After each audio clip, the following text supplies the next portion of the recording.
Hello, welcome to Alphawisdom. On your screen, we're continuing analyzing a hand. Let's take a look at this one. Overall, we can see this is a large hand.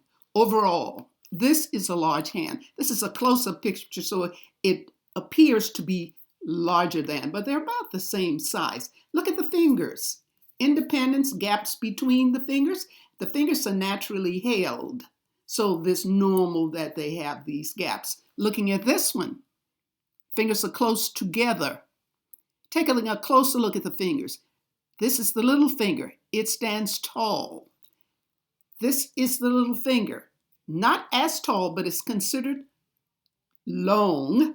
Like this is long because it does measure up to the beginning of the top flange.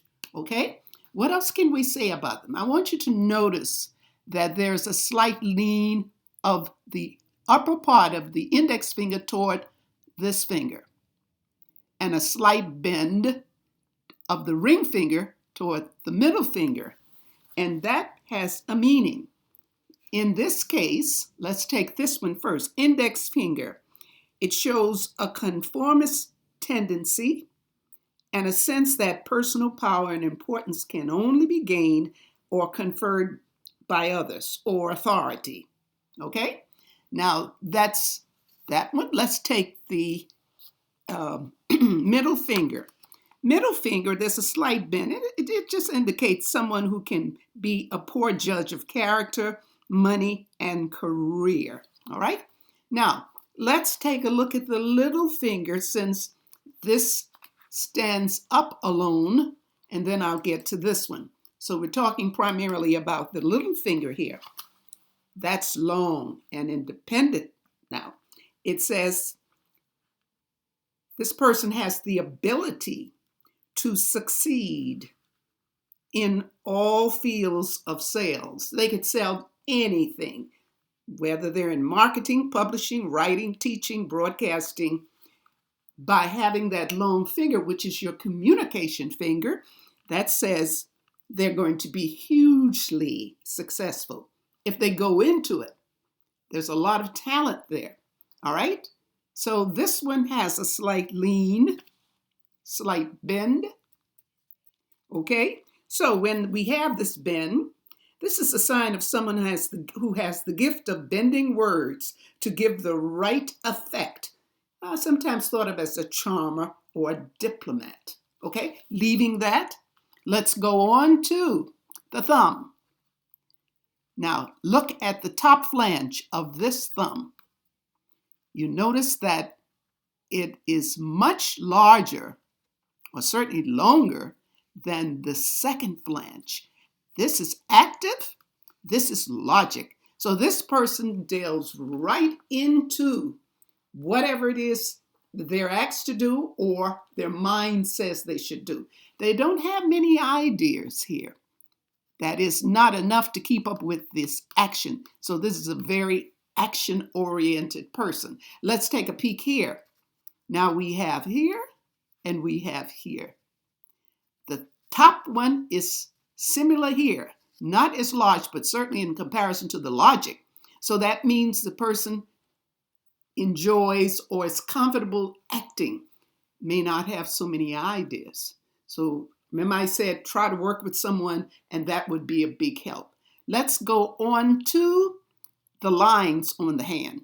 Okay? So as I said before, the lines seem to be comfortable. I don't see any disruption, just a little bit here. So remember, disruption is like when the line doesn't go straight. There's something going on. And so far, it always seems to go in childhood. And around age 20 or late teens, like 19, 19 and a half, it's like they come around and they find themselves or they're ready to branch out. Okay? Let's take a look at this area. There's an island here. There's a little disruption in the area. And as I told you, when that happens, it's either illness or stress. And speaking of stress, I'll come back to that in a minute. We've got these vertical lines. I don't know if you can see them at all. Vertical lines on the fingers. That's stress. That's stress. Now, of course, the older we get, we will have these lines, but this is not an old hand. Middle age perhaps, but not an old hand.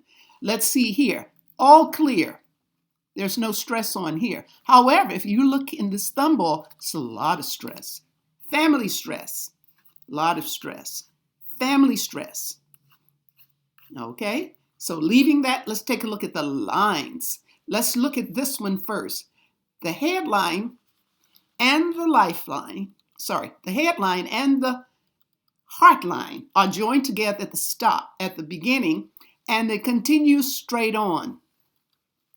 Joined together. And the meaning of that, of course, is the palmar ridge crease. Palmar ridge crease.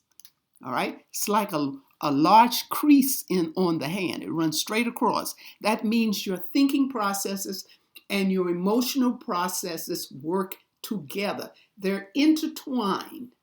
And that's how it is with someone that has this.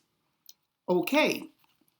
So the line looks clear, so everything seems to be moving smoothly. I'll assume now that this is the right hand.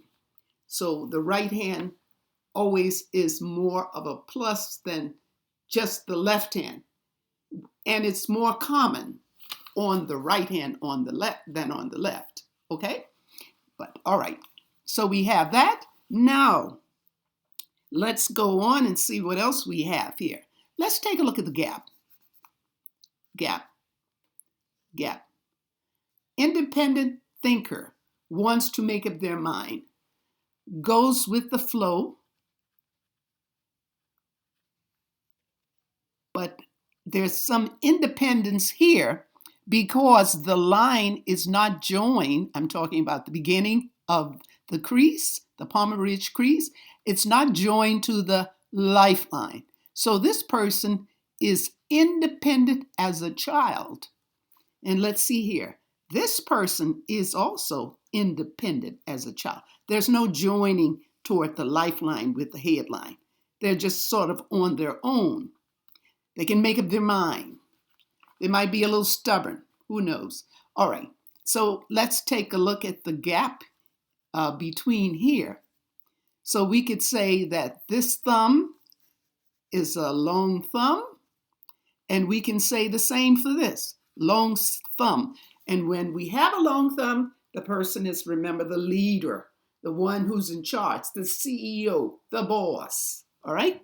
And let's see if there are any other characteristics. We've got this line here. It's like a branch. Sometimes branches are shorter. It's like a leftover part from what's left of the heart line. You can think of it that way. Okay, so we don't have any branches here. Now, this is an interesting heart line. I want to call your attention to it because it doesn't go straight. It drops and then it comes up. There's disruption here. So there are a lot of heartbreaks in this person's life, a lot of emotional heartbreaks. And because the line is here and then it dips down and it's not broken now. But it just dips down and looks like it's an island here and it comes back up, more islands. By the time it gets about here, it's better. No more islands, no more disappointments.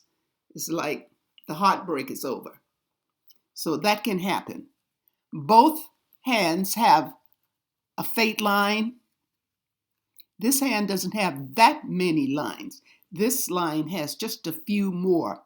Now, we have the lifeline, and then we have a lifeline coming here. So this is like an inward. So we can think of it as the double lifeline. It's a part, okay? And that gives them more energy, more push to do whatever it is. So it's a lot of help in this hand. And because of the strength of the fingers, no gap means the person stays close. Not an independent thinker, but within there is this independent feeling with the person. Okay? Well, I hope that was helpful to you. Give a thumbs up if you liked it, and of course, subscribe. Thanks so much for watching. Love and light. and love yourself, of course. Bye.